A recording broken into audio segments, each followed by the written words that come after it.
What's up, Fort Worth family? It's the kid, Big Boss Fabo, FortWorthFabian. We're back with the second part of the Miracle Express interview. This is part 2. I just did part 1, so this is the continuation. We're starting about halfway through, 13 minutes in.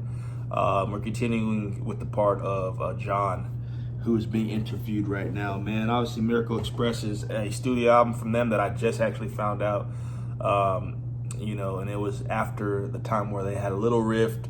They took some time away just to break away, and they reconnected. And some fun facts I'm learning, like musically, Brian mentioned that sonically it's probably the best time ever that they ever had playing and creating music together, because this is when they came together and switched the songwriting credits from just being an individual, Brian, Freddie, John, Roger, to actually all the credits being written or labeled as under Queen, holistically. Them, collaborating on music together.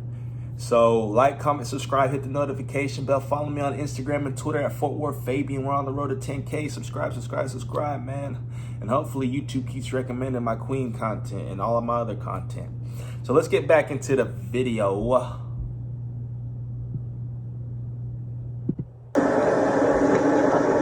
Right, we're just a couple more. Do you realise that many of today's bands list your band as a major influence? Was there a particular... This is literally what the lady did. She asked the same questions to Brian. So I'm guessing she's going to interview all three of them. It's Brian, John, and Roger, asking them all the same questions. Come on, man. See? I said this in my previous video. I respect when reporters and journalists do a bit more research and they're able to differentiate questions and stuff like that, Instant that drove this point home to you? No, I don't know. There are certain elements. I mean, music is so wide nowadays. I mean, a lot of people know about Queen, or they go back Led Zeppelin. I mean, the people who like Deep Purple, but that is only one aspect of music. I mean, obviously we are an influence, but then there are lots of people who do not like us. And Elvis Costello, for one, having read his outpourings. But that is the state of music. It is very wide and very broad, and each to his own. And a lot of people like us. And I think in America, also what's happened, for a while, recently, over the last 5-6 years, our popularity has not been that great. But there have been a lot of Led Zeppelin type of bands, and apparently I heard recently that in Los Angeles at the moment there's a lot of Queen clones in LA, and it's now fashionable again. Music like us with our sound and the harmonies. But I don't know. Music is very broad, and I'm waffling. No. Totally waffling. That's fine. I lost the thread. What misconceptions about Queen do you feel people have? Or do you feel people have had misconceptions about Queen? I don't know even my misconceptions. Misconceptions. I mean, everybody has their own opinion of about any band. I mean, with Queen, they may see one thing, some video on television, or our performance at Live Aid, or whatever, and they make their own impressions of it. And misconceptions, I don't know. I mean, we are musicians and entertainers as well, and I think that's something sometimes people don't see. That we actually believe that a lot of what we do is entertainment. We're not terribly ultra serious. We're not terribly, actually into, saving the world at the moment and that sort of thing. But we are entertainment, and that's what people want sometimes. It's if you could be working all day or whatever, you want something that's entertaining, or for the weekend, and you just it's something to get lost in. And it's very different. What's been a high point in Queen's career, would you say? Very difficult to say. It's for 10 years we were sort of virtually busy on the road touring all the time, and album touring, And in that, I mean, in a way, that is the high point in a way, because you're just lost in it totally while you're doing that. And it's only now, over the last sort of 5 years, I think we can be more reflective on what we did. I mean, like all bands, we wanted to be successful, and we went out and worked at it. And and possibly the high points are the things you didn't realise at the time. The moment went past. When you were doing gigs at Madison Square Garden or playing in Brazil, in Sao Paulo to 120,000 people. They were wonderful moments, but they passed. What do you want people to know about the miracle? The miracle depends whether you're referring to the album or I don't know really. I mean, it's I don't know. I mean, that's difficult in a way, because that's a title. We changed the title 2 or 3 weeks before we finished. It was going to be called The Invisible Men, but then we changed it to The Miracle. It's a bit of a heavy title in a way, but it was from one song. I think the sentiment is quite nice in a way. A bit naive in some ways, but it's reasonably genuine. But mainly it's entertainment, and if people get pleasure out of it and enjoy it, then that's the main point. Thank you very much, John Deacon. Right. Thank you very much. Thank you very much, John. Roger, this is your first studio album since 1986. Why the wait, and did it help you return to recording refreshed? Yes, it is our first studio album since 1986. I think that the reason for the delay, or no, not the delay, for the long wait in between, was that we wanted to sort of go away and just recharge our batteries. Quite logical, really, and just sort of generate some new energy and enthusiasm for being Queen, to get into the whole cycle of just making an album and going on tour, then coming back home and making an album again. We want to get out of that, and I think the rest of us no end of good. We had no plans for going in the studio, but it just happened naturally. I forget who said it. Why don't we go into the studio and see what it's like? So we went into the studio, saw what it was like, and we enjoyed it very much. We still didn't have any material, so then we decided to go in for a longer time, and we spent sort of basically a year making The Miracle. It was a long answer, wasn't it? What are the main components that have kept Queen together up until now? How do you work together? We seem to work together better now than we did before. We're fairly up and down characters. We're all very different. We have different tastes in many ways. And I'm losing my drift here. And we used to have lots of arguments in the studio. But this time we decided for a start to share all the songwriting, which I think was a very democratic and good idea, because then you get decisions are made on artistic merit rather than sort of either financial or ego grounds. So everybody wrote everything is the line. Do you realise that many of today's bands list your band as a major influence? Was there a particular incident that drove this point home to you? Yes, it's strange about being told that you're an influence on people, because I think every musician is influenced by people, especially in their younger days. See, that's what I just said. I literally hit it on the head. If y'all watched my part 1, I literally said exactly what Roger's saying right now.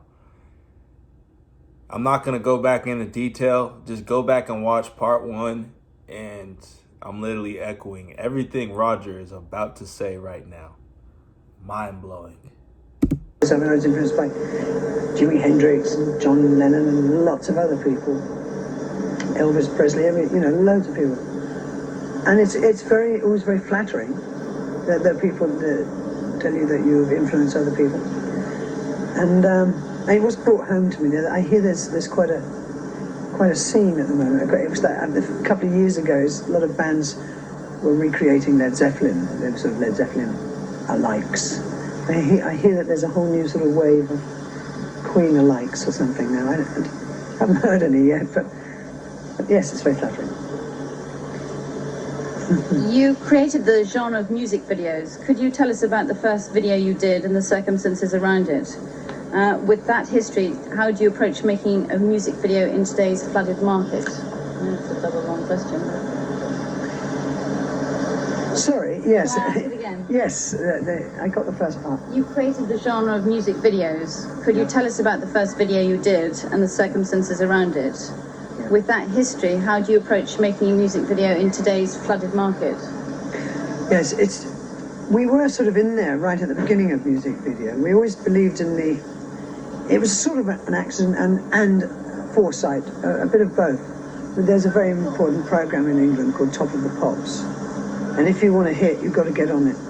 And we'd gone so over schedule in making the album, Night at the Opera, it was the album in question. We had to go on tour. We had a tour booked and it was sold out, and we had to go out on it. And we were given a slot on Top of the Pops because the record started doing. And there was no way around it. So we thought, well, I know what we'd do. There's these new video camera things. And we were actually involved with a video company, what has since become a video company. And so we put the idea together to get them to come down and film us or videotape us in our rehearsal situation. Literally the night after that we went on the first day of the tour. And then eventually it was shown on Top of the Pops, which was not the practice at the time. That then became sort of one of the first videos. It took many years, though, especially in America, for video to become used as a promotional tool. ABBA were one of the first groups to do it. The song was Bohemian Rhapsody, our song. Michael. And it took a long time for America to realize the power of TV and the video as a promotional tool. But of course, it's the ideal tool, unfortunately, for a lot of groups who aren't very good live.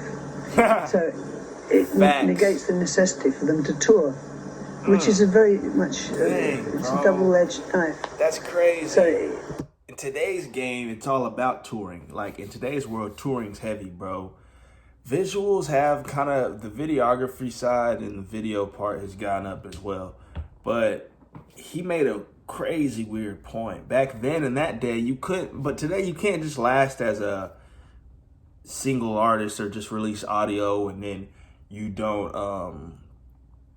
tour and all you do is shoot videos. You can't, I mean, in Corona, in today's time where every live show is shut down, sure you can last.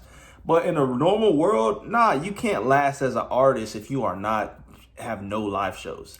Unless you're just an anomaly. If you're just like your brand and your star power is bigger than anything else and your music speaks for itself and it's just bigger than, yeah, some artists are that big, they can do that. But that is an anomaly, it's rare. But he's talking about a time where it was plausible, it was normal for artists to overcome for their lack of stage presence and live show and live performance with music videos. They released music videos. That is crazy to me, bro. That don't make no sense. Wow. It's mind-blowing, man. In today's world, you can live off a live performance. There's artists that literally grind off the road for a living. But their music, you know, their stage their all right, sorry. Their music, I'm not gonna say it's not that good, but it doesn't encompass the masses to where their music can just literally speak off itself in terms of revenue the artist is getting, album sales, etc. They get money off live performances. That is or merch. They make a small little fan base. They make merch money, or you know what I'm saying? Like, whereas you have other artists that they don't really need to go collect a bag at a show. You know what I mean? They don't need to go pick up that money bag or that money grab just for a walkthrough or a certain performance at a venue or go on tour. But of course, it's like touching the people. People want to touch the fans too. People want to see you. But there's so many facets of artists in the music industry, bro. Like, you can be an artist if you really want to. Like John said, music is so broad. There's always a lane, a demographic for any type of artist. And there's always a certain way artists can survive. Whether it's off your merchandise, whether it's off show money, whether it's off album sales, whether it's off of, you know, any paid advertising, or not even just paid advertising, promotional expenses, advertisements, deals, sponsorships, brand deals. You can just reel in money. There's various forms of ways to be an artist, man. It's just another business venture. It's another avenue. To be honest, that's what I'm trying to do. Check out my music on my other channel, man. I'm going to leave a link to that in the description. Check out my music on my other channel.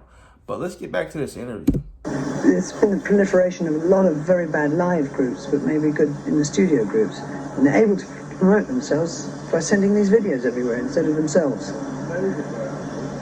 And making videos now, the second part of the question, it is difficult. It is very flooded. It seems really that every idea has been done. You know, complicated videos get popular, so you think, let's make a simple one. Simple videos become popular, so let's make a black and white one. And then they're very popular at the moment. So this one's in colour. It's easy to run out of ideas, but I don't think we've quite run out yet. What's been a high point in Queen's career? A high point. I think It's a very broad question. it's difficult. I always think of two particular ones, really. I think in 1980, when we really went to South America and did have an amazing experience just now in South America, which had never been toured by a rock group properly. That was wonderful. And of course, you couldn't leave out Live Aid, which was not only it was great for us personally, but it was a great day, and it was great to be involved in it. And everything was just perfect. The atmosphere was great, and the cause was great. And the last question, what do you want people to know about the album The Miracle? I have to say, in its defence, it's very good. I don't know. I think it's a very rounded album. I think it's quite mature. It's eclectic, and it's got a lot of hard-ass, great guitar on it. I'd say go out and buy it. Roger Taylor, thank you very much. Perfect out. Thank you, Roger. Thank you very much. Thank you for your time, Very Roger. kind. Bless you. Dang, man. God bless all the members of Queen, man. These are good guys, man. You can just tell. Queen set a standard. They set a status out here. And just watching this journey is very inspiring. You know, I'm just excited for much more. I got more Queen stuff on the way. Like, comment, subscribe, hit the notification bell. Follow me on Instagram and Twitter at FortWorthFabian. We're on the road to 10K, man. Tell all your friends that like Queen to subscribe to my channel. Tell everybody you know that's a fan of Queen to subscribe to my channel. Recommend me in forums. Post me to your social media pages. Whatever to get the word out to get to my channel to watch my Queen reactions. Do so. A link to my Queen playlist will be in the description of this video. Go check out all my Queen reactions. You know, like I mentioned, I'll have a link to my music as well. I have more music on the way, man. To be honest, like, music's my thing. You know, and everything I do on this YouTube platform is for music, it's for creativeness, it's for video, you know. It's like a lot of different ideas I have. It's just, I'm trying to build the building blocks in order to get to that place. I'm trying to set things up. You know, God willing, it can snowball, it can grow, your life can change at any time, you know what I mean? So I keep working every day, you know, having faith in that you know, my vision will come true, you know what I mean? So I appreciate everybody that watches me and supports me and rocks with me. You know, I can't wait till the day we're at 1 million subscribers or something like that, and I can look back and just know that I worked for this. You know, I definitely didn't take it lightly, and I took it serious. You know, I take you guys serious, so I hope you guys take me serious as well, man. So yeah, I'll catch you guys in the next video. Peace.